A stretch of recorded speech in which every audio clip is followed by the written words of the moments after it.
হাজার হাজার কল আসে, আমি আমি তো তোমাকে আমি হোয়াটসঅ্যাপে মেসেজটা পাঠাই।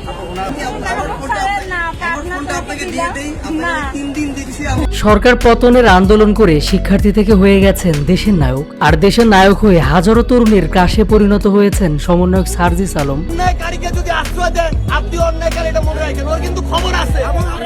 আওয়ামী লীগ সরকারের পতন সফলভাবে হওয়ার পরপরই দেশের মানুষের ভালোবাসার আরেক নাম সমন্বয়করা, যার মধ্যে প্রধান সমন্বয়কদের একজন সার্জিস আলম। তিনি এখন হাজারো তরুণীর রাতের ঘুম কেড়ে নিয়েছেন। সরকার পতনের পর থেকে সারা জাগানো সার্জিস আলমকে নিয়ে সামাজিক যোগাযোগ মাধ্যমে চর্চার শেষ নেই।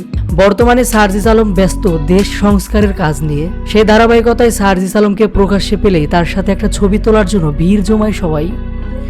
এদিকে হঠাৎ করে সামাজিক যোগাযোগ মাধ্যমে একটি ভিডিও ছড়িয়ে পড়েছে, যে ভিডিওতে দেখা যাচ্ছে বন্যা কবলিত মানুষদের জন্য ত্রাণ কার্যক্রম নিয়ে সহপাঠীদের সাথে কথা বলছেন সার্জিস আলম। এ সময় পাশ থেকে এক বোরকা পরা মেয়ে সার্জিস আলমকে বলছে, আপনি আমার কল ধরেন না কেন? পাল্টা জবাবে সার্জিস আলম হেসে হেসে বলে, ফোনে হাজার হাজার কল আসে, আমি একটাও ধরতে পারি না। এ সময় বোরকা পরা সেই মেয়েটি আরো বলে, আমি আপনাকে হোয়াটসঅ্যাপে মেসেজ পাঠিয়েছিলাম, আপনি রিপ্লাই দেন নাই। তখন বারবার জোর করতে থাকে এই মেয়ে। তখনও হেসে হেসে সার্জিস আলম বলে, আমি আমার মোবাইল ফোন আপনাকে দিয়ে দিই 3 দিনের জন্য, দেখেন কি অবস্থা আমার ফোনের। হোয়াটসঅ্যাপে হাজার হাজার মেসেজ দেখে আপনি নিজেই বিরক্ত হবেন।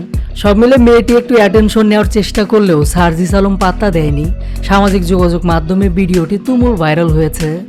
প্রিয় ভিউয়ার্স, বিষয়টি নিয়ে আপনাদের মূল্যবান মতামতটি অবশ্যই জানাবেন।